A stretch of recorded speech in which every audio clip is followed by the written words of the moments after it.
สวัสดีค่ะผู้ติดตาม Harper's Bazaar ประเทศไทยกลับมาพบกันอีกครั้งในรายการ Bazaar Talk นะคะกับดิฉันสุธร อังควานิชบรรณาธิการบทความของนิตยสาร Harper's Bazaar นะคะวันนี้เราก็พาทุกคนมาพบกับสองนักแสดงที่กำลังฮอตอยู่ในเวลานี้นะคะไปพบเขากันเลยใครคะ สวัสดีครับ สวัสดีครับ สวัสดีครับ ส ส วั วั ส ส ดี ดี ค ค รั รับ บภูมิพัฒน์ครับผม สวัสดีครับภูมิภูริพันธ์ครับ เราสองคนก็มาจากซีรีส์เรื่องรักแห่งสีลมนะครับคงเรื่องของความสนิทกันนะครับเพราะว่าหลังจากที่เรื่องแรกจบไปเนาะเราก็แบบทำงานร่วมกันมาแบบเยอะมากๆอะไรเงี้ยไม่ว่าจะเป็นแบบเวิลด์ทัวร์เองเป็นแบบถ่ายรายการใน YouTube เองอะไรอย่างเงี้ยครับรู้สึกว่ามันก็สนิทกันมากขึ้นเยอะมากจริง เหมือนกันครับรู้สึกว่าเรื่องของความสนิทมันเพิ่มมากขึ้นมากๆครับเพราะว่าหลังจากเรื่องแรกจบไปเนี่ยเราได้ทำงานร่วมกันจริง ๆ เยอะมาก เพราะว่าตอนที่เราถ่ายเรื่องแรกเราทำงานจริงๆครับว่าถ่ายเช้าถึงเย็นก็ไม่มีโอกาสได้คุยกันมากเท่าไหร่แต่พอหลังจากถ่ายเสร็จแล้วหลังจากนั้นเราถ่ายรายการไปต่างประเทศด้วยกันอะไรเงี้ยครับมันทำให้แบบสนุกสนานเฮฮาขึ้นมากครับรักแห่งสีลมเนี่ยทั้งสองคนรับบทเป็นใครบ้าง แล้วก็มีนิสัยยังไง ผมรับบทกิจนะครับผมกิจก็เป็นตำรวจครับผมเป็นนายตำรวจที่เติบโตมาในบ้านที่ค่อนข้างจะตีกรอบไปให้วางเส้นทางชีวิตไว้ให้นะครับ ผมก็รับบทเป็นวายุนะครับวายุก็เป็นเด็กโฮสต์คนหนึ่งครับที่ทำงานอยู่ในบาร์นั้นด้วยความจะเป็นหลายๆอย่างก็จะพัดจะผูได้มาทำงานอะไรอย่างเงี้ยครับ ในบทก็คือต้องเลี้ยงเด็ก ใช่ครับเลี้ยงลูกของอัดเป็นน้องสาว แล้วบทบาทที่ได้รับเนี่ยนิสัยเขาเหมือนตัวเรากี่เปอร์เซ็นต์ สำหรับผมคงไม่เหมือนเลย หรอค่ะ ไม่เหมือนนะครับผมว่าแล้วผมรู้สึกว่าทุกตัวละครที่เราได้รับมาในชีวิตที่ผ่านมามันก็ไม่เคยเหมือนเราเลยเพราะว่าสำหรับผมมองมนุษย์เป็นอินดิวิ a l แต่ว่าเป็นแค่หนึ่งคนเราไม่มีทางเหมือนใครได้เลยตัวละครก็เหมือนกันครับตัวละครกิจเองอะมานั่งสร้างแบ็กกราวด์สร้างภูมิหลังตัวละครสร้างแบบความรู้สึกสร้างอะไรอย่างเงี้ยของตัวละครขึ้นมาใหม่ทั้งหมดอะไรอย่างเงี้ยครับ ก็รู้สึกว่าไม่ค่อยเหมือนเท่าไหร่ครับเพราะว่าวายุเนี่ยจะเป็นคนแบบซื่อตรงต่อความรู้สึกแบบมากที่แบบว่ารู้สึกไม่ดีอะไรโพสต์แล้วอะไรเงี้ยถึงว่าแบบเจอเรื่องแบบราวกับพี่กิจมาอะไรเงี้ยครับงอนหรืออะไรเงี้ยโพสต์พูดหรือว่าอะไรเงี้ยครับแล้วก็วายุเป็นคนที่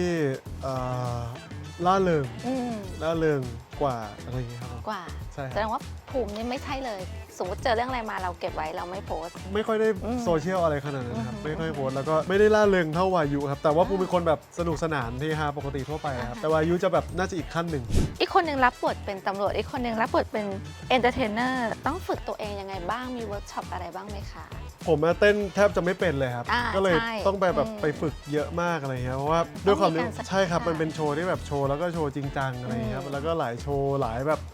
ล็อกกิ้งหลายธีมอีกอะไรเงี้ยครับแล้วก็ในทีมก็เป็นแบบคนแบบพี่ๆน้องๆก็เต้นเก่งมากๆอะไรเงี้ยก็ต้องกดดันแล้วก็ไปเรียนเพิ่มไปเรียนเต้นเพิ่มอะไรเงี้ย แต่สุดยอดมากเลยนะครับตอนที่โชว์ตอนที่ผมไปดูแบบตอนถ่ายทำอะไรเงี้ยคือทุกคนก็เต้นกันเต็มตลอดแต่ว่าไม่มีเทคนิคที่แบบว่าเฮ้ยไม่เห็นฉันไม่ต้องเต้นเต็มก็ได้ไม่ใช่ทุกคนแบบ ทุกคนเต็มหมด ใช่ทุกคนช่วยกันหมดเลยแล้วมันแบบ แล้วภูมิมาคะ โห เป็น แบ ไง บ บ้าง เก่งแล้วก็เอาพูดจริงๆนะครับบอกว่าด้วยเวลาที่กระชั้นชิดมากๆน้อยมากๆเวลาฝึกซ้อมที่ไม่ได้เยอะมากนอกจากที่เวิร์กช็อปจะมีให้แล้วภูมิไปลงเรียนเองไปเพิ่มสกิลขึ้นมาเองอย่างเงี้ยผมรู้สึกว่ามันแบบมันสุดยอดมากๆจากคนที่จากที่เห็นว่าแบบอาจจะแบบไม่ถนัดไม่ค่อยสนิทกับร่างกายขนาดนั้น ไม่สนิทกับร่างกาย แต่ว่าตอนนี้ก็พริ้วเลย พริ้วเลยแล้วตำรวจล่ะคะ ครับก็มีคือขอยอมรับว่าเป็นเรื่องแรกที่แอคชั่นฟูลสเกลขนาดนี้ผมก็ไม่คิดว่าจะต้องเล่นจะเยอะขนาดนี้เหมือนกันแต่ว่าต้องขอบคุณทีมพี่จีจ้าก่อนละกันครับพี่จีจ้าอย่างนี้เนาะแล้วก็ทีมสตันทุกคนก็สุดยอดมากๆคือเซฟผมดีมากๆจริงๆแล้วก็แบบช่วยผมเยอะมากๆเลยได้ไปเวิร์กช็อปกับทีมพี่จีจ้าครับก็นอกจากนั้นก็มีโรงเรียนเพิ่มของตัวเองด้วยก็จะมีอันแรกเป็นยูยิสุอ๋อเรียนศิลปะการต่อสู้เลยเพราะว่าทางผู้กำกับเขาบอกมาตอนแรกเลยว่าแบบอยากจะแบบใส่ความเป็นยูยิสุเข้าไปด้วยเพราะว่าแบบท่าที่มันเป็นแบบเป็นซับมิชชั่นเนาะท่าล็อกท่าแบบอะไรอย่างเงี้ยมันมีความแบบคือผมพูดจริงๆว่าคนดูอ่ะฉลาดกว่าเรานะอันนี้พูดจริงๆคนดูฉลาดกว่าเราใช่แล้วมันดูออกผมก็เลยแบบไม่ได้ยังไงก็อยากให้มันออกมาดีที่สุดเนาะก็เลยไปโรงเรียนเพื่อพาภูมิไปลองด้วยไปอะไรอย่างเงี้ยสนุกดีครับกลายเป็นชอบเลยชอบเลยแล้วก็ เรียนต่อไหมผสมกับตอนนี้ต้องกลับไปเรียนต่อนะครับเพราะว่าจะมีคอร์สเหลืออยู่นะครับเพราะเราลงไปหลายคอร์สอยู่พอผสมกับแอคชั่นแล้วมันก็เลยออกมาเป็นอย่างที่ทุกคนได้เห็นก็น่าจะเพิ่มมิติให้ตัวละครได้มากขึ้นนะคะ แล้วก็มีพวกแบบเรื่องการใช้อาวุธเรื่องแบบอะไรอย่างเงี้ยครับความน่าติดตามของรักแห่งสีลมเนี่ยคิดว่าเป็นส่วนไหนคะ คิดว่าเป็นคือรู้สึกว่าแรงสีลมไม่ใช่ซีรีส์ที่มีแค่รสชาติเดียวอะครับ อืม คือแรงสีลมเนี่ยมีทั้งแบบโรแมนติก อืม ดราม่าแอคชั่นคอมเมดี้แล้วก็มี โชว์ มีโชว์อีกอะไรเงี้ยรู้สึกว่าแต่ละธีมของมันไปค่อนข้างสุดอะไรเงี้ยครับไม่ว่าจะเป็นแบบแอคชั่นของพี่อัพก็คือแบบโหถ่ายกันนำอย่างโชว์ก็แบบเขาคิดโชว์กันมาเยอะมาก เดือด อะไร โช เงี้ย ว์อืม แล้วก็ดราม่าเนี่ยอาจจะยังไม่เห็นแต่ว่ามีแน่นอน แล้วก็ อือฮึ ด้วยความที่ว่าตอนนี้เส้นเรื่องมันก็มีคอมเมดี้ผสมอะไรก็เลยรู้สึกว่าเฮ้ยมันครบรสจริง ๆ ดูจบตอนนึงมันรู้สึกว่ามันได้ทั้งแบบ มันอิ่ม ยิ้ม อ๋อ มันอิ่มอะไรอย่างเงี้ยครับผม ถ้างั้นซีนไหนที่เราว่ามันยากสำหรับเรามากๆเลย ถ้าของภูมิก็เป็นเต้นนะครับ ผมก็เขา ไปเต้นนั่นแหละเนอะ เป็นถ่ายแอคชั่นเหมือนกันครับ นี่ก็เป็นฉากแอคชั่น ค่อนข้างดูเดือดอยู่ครับ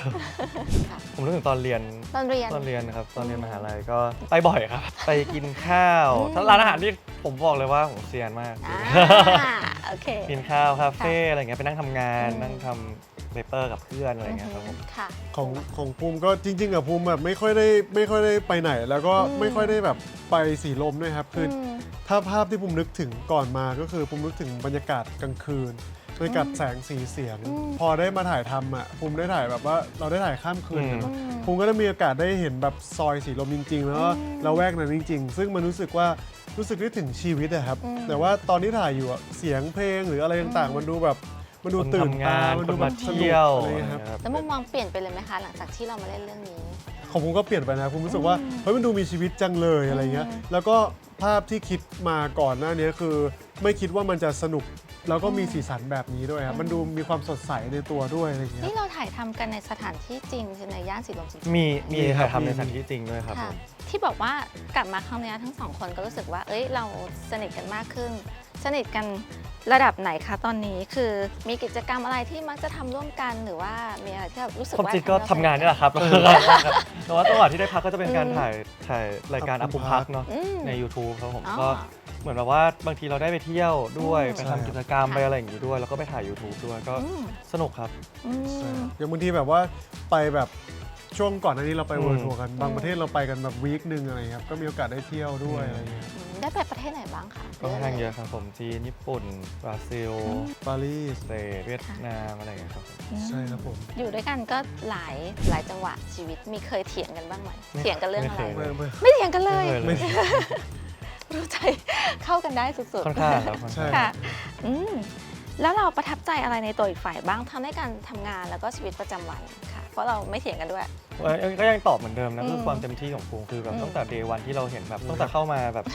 ได้ทำงานร่วมกันตั้งแต่เรื่องแรกเลยอย่างเงี้ยมันก็แบบความเต็มที่ก็ไม่เคยหายไปไหนหมายถึงว่าเขาก็ยังเต็มที่กับงานที่ได้รับมอบหมายอยู่แล้วเราก็ดีใจนะเพราะว่าตัวเราเองเราก็เต็มที่แล้วพอพาร์ทเนอร์เราเต็มที่ด้วยมันแบบมันก็แฮปปี้ที่จะได้มาทำงานไม่มีใครแบบต้องแบกใครหรือต้องลากใครไปอะไรอย่างเงี้ยต่างคนต่างช่วยกันเดินไปข้างหน้าจริงๆ อืม ถือว่าเป็นเรื่องที่คิดว่าตัวเองโชคดีมาก โอ้ ค่ะแล้วภูมิล่ะคะ เหมือนกันเลยครับคือด้วยความที่ว่าชอบแบบแสดงอะไรอย่างเงี้ยใช่ไหมแล้วพอมันได้มาเล่นหลุดจากละครมาเป็นซีรีส์อย่างเงี้ยผมรู้สึกว่าเฮ้ยมันเป็นอะไรที่เปิดโลกภูมิมากๆ แล้วก็พอได้มาทำงานกับพี่เขาแล้วก็พอมันเวิร์กร่วมกันจริงรู้สึกโหแบบว่าพี่เขาเต็มที่มากจริงๆครับแล้วนอกเหนือจากนั้นนะครับงานนอกๆที่มันนอกเหนือจากซีรีส์อะครับงานต่างๆ งานอีเวนต์งานอะไรอะไรเงี้ยครับพี่เขาคอยแบบแนะนำตั้งแต่วั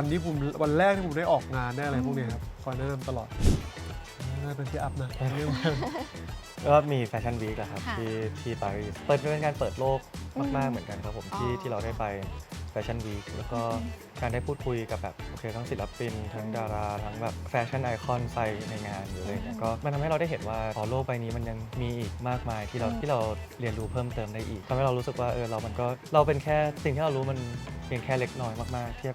กับความรู้ที่มี provide ให้คุณอยู่บนโลกใบนี้ ได้มีโอกาสเห็นรูปนะ อืม แบบว่าโอ้โหมันเจ๋งมากอะไรเงี้ยมันเจ๋งมากแบบว่าคือตัวผมเองอ่ะไม่ใช่แบบสายแฟชั่นจะตามเลยไม่ค่อยทันแต่ว่าคือเห็นแล้วว่าตอนที่พี่ไปอ่ะแบบชุดสไตลิสต์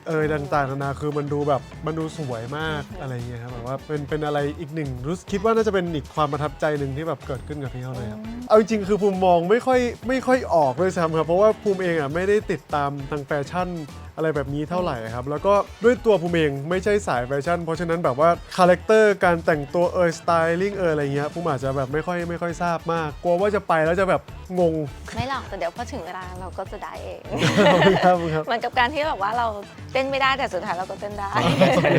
แล้วทั้งสองคนก็คือมีโอกาสได้ไปพบแฟนๆในแบบหลาย ๆ ประเทศด้วย รู้สึกยังไงมีอะไรที่อยากบอกพวกเขาบ้างคะ ดีใจนะครับแล้วก็ทุกครั้งที่ได้เจอกันก็อบอุ่นทุกครั้งเลย แล้วก็ขอบคุณที่ซัพพอร์ตกันมาโดยตลอดก็ดีใจมากๆ แล้วก็หวังว่าเราจะร่วมเดินทางไปด้วยกันต่อกับซีรีส์เรื่องนี้ด้วยครับ ก็ขอบคุณแฟนๆ มากๆ เลยครับ เพราะว่าตั้งแต่ที่ทำงานมาครับได้เจอแฟนๆ แล้วก็เหมือนสัมผัสได้ถึงความรักที่แบบแฟนๆ ให้เรามาคือเขาแบบรักเราโดยที่ไม่ได้แบบต้องการอะไรเลยจริงๆว่าอยากให้เราไปได้ดี อยากให้เราแบบมีงาน อยากให้เรามีซีรีส์ใหม่โอเค ยังไม่มีซีรีส์ไม่เป็นไรรอจนกว่าผลงานจะออกอะไรเงี้ยแล้วก็แบบอยู่กันมาจนถึงแบบขนาดนี้ครับหายไปเกือบ2 ปีที่ไม่มีซีรีส์แฟนๆ ก็ยังอยู่กับพวกเราเลยก็แบบขอบคุณมากๆ เลยครับ ฝากซีรีส์เรื่องนี้ก่อนละกันครับผมกับรักแห่งสีลมเนาะก็ทุกวันศุกร์เวลา2 ทุ่มทาง VTV นะครับผมแล้วก็ทุกศุกร์ก็จะมีเล่นแฮชแท็กกันเพราะฉะนั้นทุกศุกร์เราก็จะมีปาร์ตี้เล็กๆนะครับผมที่แบบตามออฟฟิศเขาบ้างออฟฟิศเราบ้างออฟฟิศ VTV บ้างหรืออะไรเงี้ยก็มาร่วมปาร์ตี้ไปด้วยกัน ใช่ครับ นะครับแล้วก็มาดูซีรีส์ไปด้วยกันนะครับผมทุกวันศุกร์นะครับแล้วก็แฮชแท็กเราก็มาเล่นพูดคุยกันได้ครับผมก็ฝากด้วยนะครับ ฝากซีรีส์ด้วย รั นะ ก ครับ แห่งสีลมครับผม ค่ะ ก็ฝากช่องคู่ด้วยละกันนะครับผมฝาก Up and Cool Official ด้วยนะครับ ก็เป็นสเปซที่เราเปิดขึ้นมาแบบว่าที่อยากให้ทุกคนได้ใกล้ชิดกับพวกเรามากขึ้นเนาะบางมุมที่อาจจะแปลกๆหน่อยหรือว่าอาจจะไม่เคยเจอก็อาจจะได้เห็นในเพจเหล่านี้นะครับก็ฝากติดตามด้วยนะครับ ค่ะ อ๋อขออนุญาตฝาก ครับผม ภูมิ The Musical Con Talk ครับผม ได้เลย เป็นงาน ค่ะ แฟนมีตเบิร์ธเดย์นะครับวันที่ 20 มิถุนายนครับผม ครับ ได้ครับ ก็ต้องขอบคุณทั้งสองคน ขอบคุณ มากๆ มาก นะ ครั คะ บ เพราะว่าคิวแน่นมากแล้วก็ยังสละเวลามาคุยกับพวกเรา ยินดีครับ เป็น ยินดีครับ เกียรติมากครับ น้องภาษา ค่ะ ครับ ทำตัวไม่ถูกเลยฮะ ก็แล้วพบกันใหม่ในภาษาทอครั้งหน้านะคะ จะเป็นใครก็คอยติดตามนะคะ สวัสดีค่ะ ครับ